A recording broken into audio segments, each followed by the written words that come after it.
So we are continuing dividing radicals. So this is the practice. It's a 2-page practice, but I'll do a few examples with you before I get you started, just to remind you of what we've been doing this week.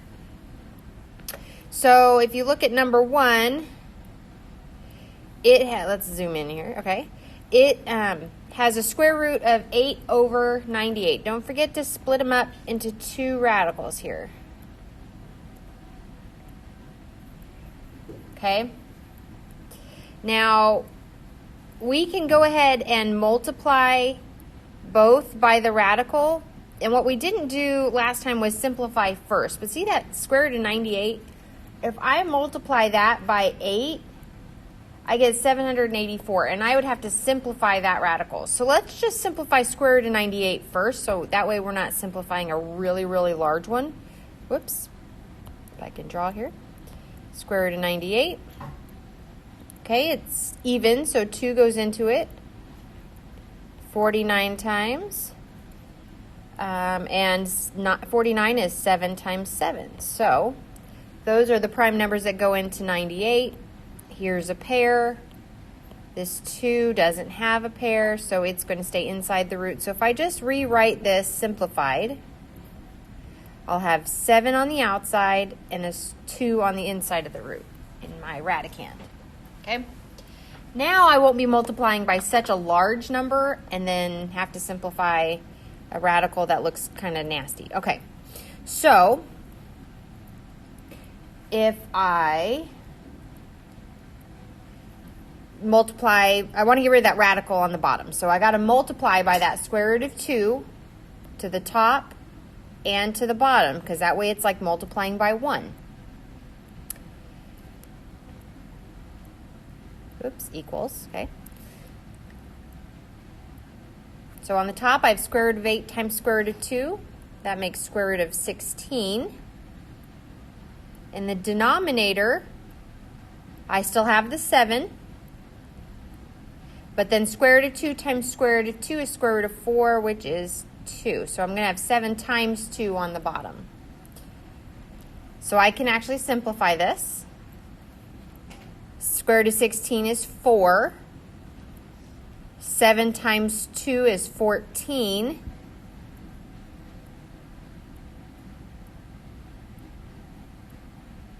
And I can simplify it some more. So they are both even. So if I divide them both by 2, 4 divided by 2 is 2. 14 divided by 2 is 7.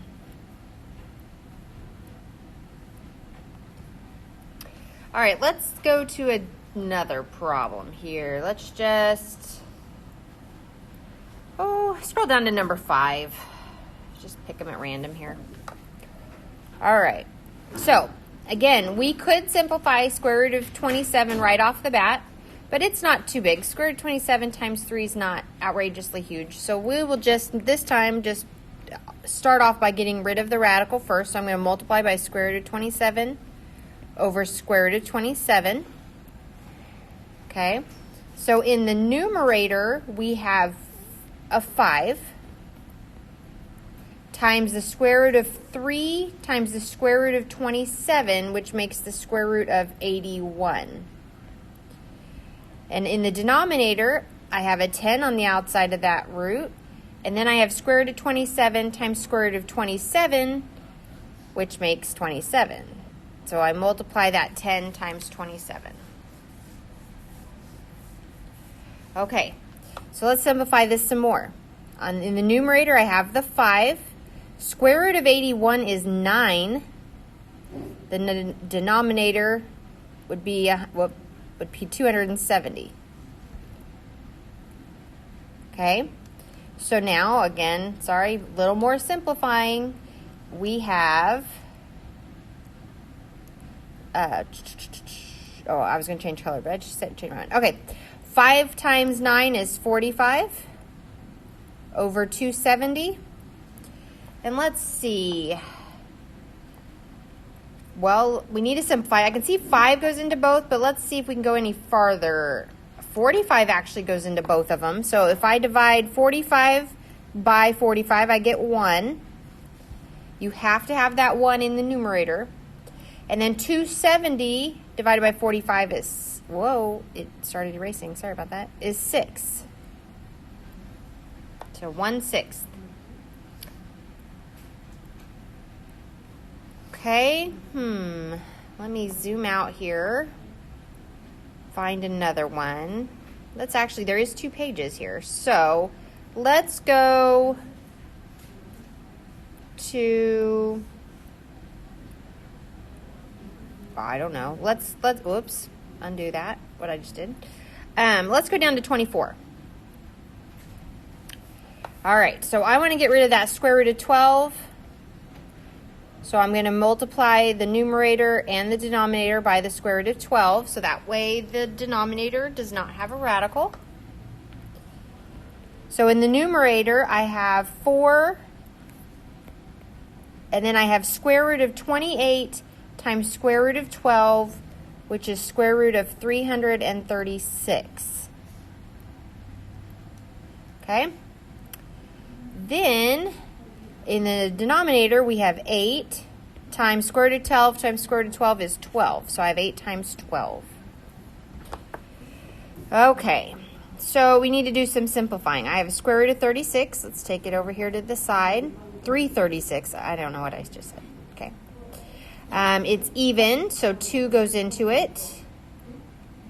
Let's see. 168 times.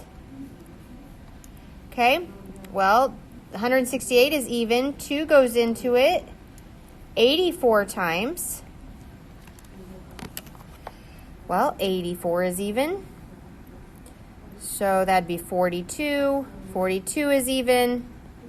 Sorry, I got rid of all those. Let's see, 42 would be 21, and then 21 is 3 times 7. So there's all the prime numbers that multiply to 336. Okay, so let's simplify this a bit. Actually, I'm going to go ahead and simplify this 4 on the outside here. Because 4 goes into 8, right? And we see an 8 in the denominator. So I'm going to just divide both by 4. This leaves me with a 1, and that 8 becomes a 2. So I really have 2 times 12 in the denominator. It's 24. And then I have 1 times the radical, which is just the radical. So let's simplify this radical a bit. I have a pair, and then these guys are not paired up, so I'm going to multiply them back together and put them inside the radical. So I have a 2 and a 2 that I circled, so those get multiplied together and come to the outside. 2 times 2 is 4. Inside the radical, I have 3 times 7, which is 21. And I can simplify the outside again here. 4 goes into 24, so that makes a 1 there. 24 divided by 4 is 6. So my radical ends up being square root of 21 over 6. Okay, so your job today, I know it's a lot more problems than you've been doing this week, but it is a block day, so you have plenty of time, okay, is to do all the problems that we didn't do on this page and the previous page. Okay, and then you can have your answers checked. So you have 3 that I did for you, and a total of 24, so you're doing 21 problems today.